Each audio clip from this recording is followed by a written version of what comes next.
Hello అండి.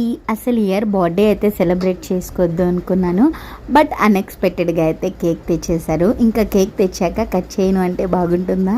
మా పిల్లల ఫేస్లో ఆనందం చూడ్డానికైనా కేక్ కట్ చేయాలి అనిపించింది.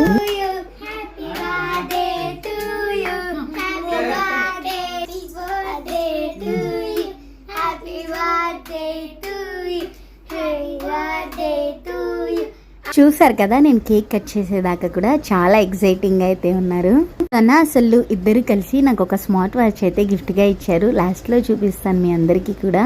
అన్ఎక్స్పెక్టెడ్ సింపుల్ గా బర్త్డే సెలబ్రేషన్స్ అన్నమాట. ఇంకా మా మమ్మీ అయితే ఇక్కడ బర్త్డే కి డిన్నర్ గా చికెన్ కర్రీ, అలాగే ఇక్కడ అయితే చికెన్ పకోడా, అలాగే బగారా రైస్ అయితే ప్రిపేర్ చేశారు. ఇంకా కేక్ కట్ చేసుకున్నాక హ్యాపీగా అందరం కలిసి అయితే డిన్నర్ చేసేసాము. బర్త్డే అంటే చిన్నప్పుడు స్కూల్లో చాక్లెట్స్ ఇస్తే ఆ కిక్కే వేరు, చాలా బాగుంటుంది. బట్ నాకు ఆ లక్ అయితే లేదు, ఎందుకంటే నా బర్త్డే ఎప్పుడు సమ్మర్ హాలిడేస్ లోనే వస్తుంది. ఇది సనా అండ్ సల్లు ఇచ్చింది మదర్స్ డే కి.